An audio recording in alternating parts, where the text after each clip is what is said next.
हो गया। तो क्या ले जाए? तो सब संपन्नता है तो सब चीज़ ले जाइए, और ना है तो एक काम कीजिए, फल ले जाइए। कहा वो भी ना है, फल बहुत महंगा है, तो क्या करें? तो कहा कि फूल ले जाइए। फूल भी बड़ा महंगा मिलता है बाबा, माला भी बड़ा महंगा मिलता है, और कोई सस्ता उपाय है? कहीं लिखा हुआ है? कहा लिखा है ना, सस्ता से सस्ता उपाय लिखा है। कहा तब और सस्ता बताइए। कहा कि फूल नहीं है, अगर आपको भगवान संपन्नता दिए हुए, तो आप तुलसी जी का पत्ता ले जाइए। कितना उपाय बता दिए। कहा कि अगर तुलसी जी का पत्ता भी न मिले, काहे गिलहरी काट देती है, धूप में सूख जाता है, क्या करें? कभी कभी पत्ता भी न मिलता, तो उसका उपाय दूगो है।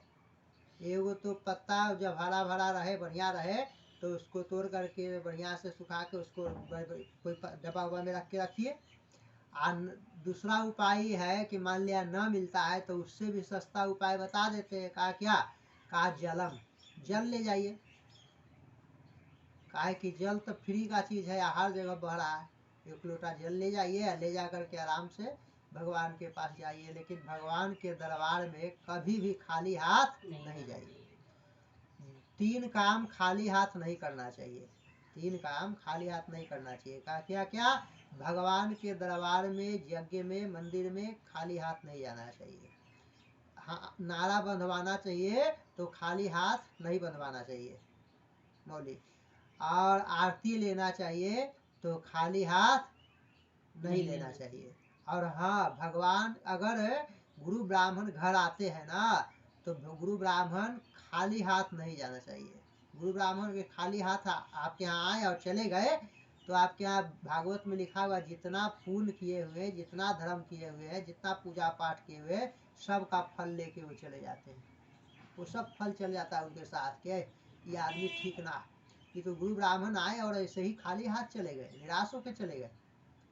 क्योंकि भाई आते हैं जाते हैं लोग ना, तो भाई आए गए बैठे बोले बतियाई, घंटा भर समय लगा आने जाने बैठे में, तो कुछ भी मिल जाए तो क्या होता है ना, कि थोड़ा होता है कि भाई चलो जजमान है बेचारा, जो दिया सो दिया। कहा कि अगर ऐसा नहीं होता है तो सब पूर्ण प्रताप भागवत में लिखा है कि सब लेके वो चले जाते हैं, उनके साथ सब चले जाते हैं। इसलिए 4 काम में ध्यान रखना चाहिए। अब ब्राह्मण गुरुजन आते हैं तो क्या करना चाहिए? तो एक हितोपदेश पुस्तक है, उसमें लिखा है अभिवादनशीलस्य वृद्धो अभिवादनशीलस्य नित्यम वृद्धोपसेवितम चतवारी तस्य वर्धयन्ते आयुर्विद्या यशो बलम। जो बड़ों बुजुर्गों को, गुरुजनों को सम्मान करते हैं, आदर करते हैं, उनका सेवा करते हैं, उनको पैर छूते हैं, प्रसन्न करते हैं, खुश करते हैं ना, तो वो आशीर्वाद दे ना दे, लेकिन उनके हृदय से आशीर्वाद निकलता है, तो उससे 4 चीज रोज बढ़ता है। जो अभिवादनशील है, शिष्टाचार से संपन्न है, तो उनका 4 चीज रोज बढ़ता है। कैसे? जैसे 1 करोड़ रुपया बैंक में डाल दिया, 100 रुपया, 200 रुपया, 1000 रुपया, 500 रुपया, जब जब मन हुआ निकालते गए, और उसमें डाल नहीं रहे, तो घटेगा ना तो बढ़ेगा? अब मान लिया कि उसमें 100 रुपया, 200 रुपया, 50 रुपया, 1000 रुपया डाल रहे, तो बढ़ेगा। तो उसी तरह जितना पुण्य करके हम लोग आए हैं ना, वही से हम लोग को सुख शांति आनंद मिल रहा है, मौज मिल रहा है। वो बैंक में जमा है, और जो मौज कर रहे हैं वो निकल रहा है। और जो पुण्य करिएगा ना, धर्म करिएगा, उपकार करिएगा, बड़े बुजुर्गों का आशीर्वाद लीजिएगा, खुश करिएगा ना, तो बैंक में पाप का पुण्य बढ़ रहा, डला रहा। तो उससे फायदा क्या होगा? काहे करें हम ये सब? इतना मेहनत से कमाते हैं, करते हैं, और वो सब डाल दे बैंक में। कहा इससे 2 फायदा होगा। पहला फायदा ये होगा कि 4 चीज बढ़ेगा। क्या क्या? आयु बढ़ेगा,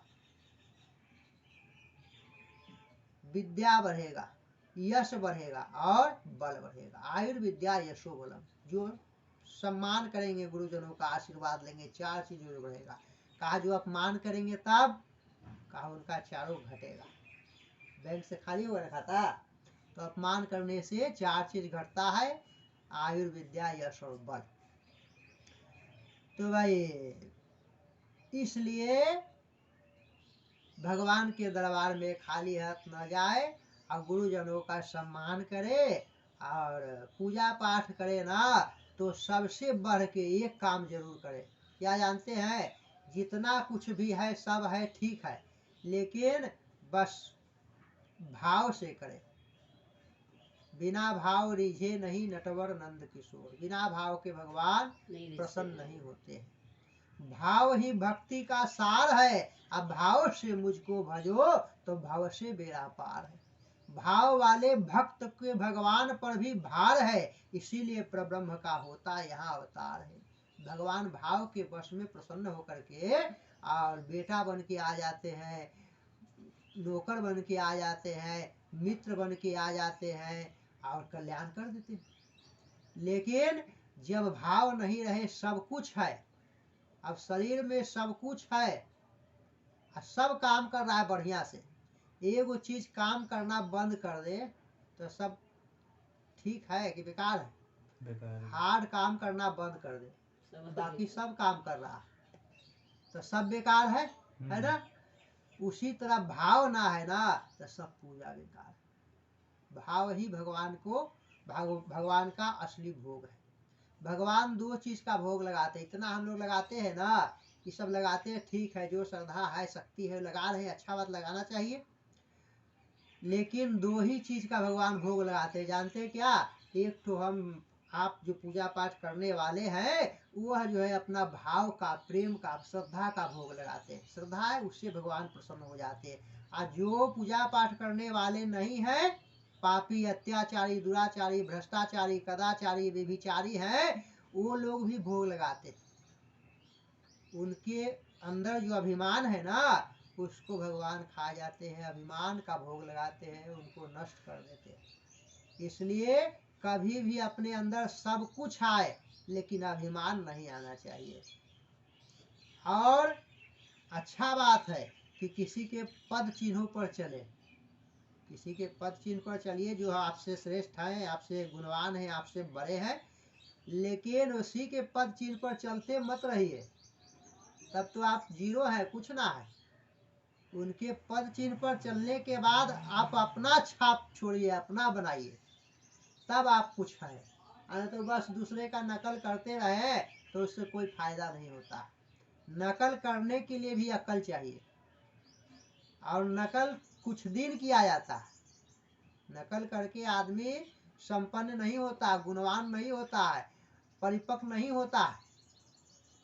कुछ दिन के लिए नकल किया जाता है और उसके बाद स्वयं इतिहास रचा जाता है, स्वयं अपने गुण से और आगे बढ़ाया जाता है। गुरु गुण है तो चेला भी गुण नहीं, चेला चीनी हो जाए तब गुरु का महिमा है, तब उस पद चिन्ह पर चलने का महिमा है, नहीं तो फिर कुछ नहीं। इसलिए चीनी बन ही जाता है। हाँ, इसलिए क्या है ना, सब नहीं बनते हैं, जो लगन जिनमें रहता है ना वो बनते हैं। तो लगन रखिए और अपना खुद का रास्ता बनाने के लिए कोशिश कीजिए, तब होगा। तो सभी ऋषि मुनि साधु संत महात्मा जो थे ना, वो भगवान के लिए विचार कर रहे हैं कि भगवान कैसे प्रसन्न होंगे, क्योंकि जितने इसको सेव कर दिए, इसको सेव कर दिए, फिर बाद में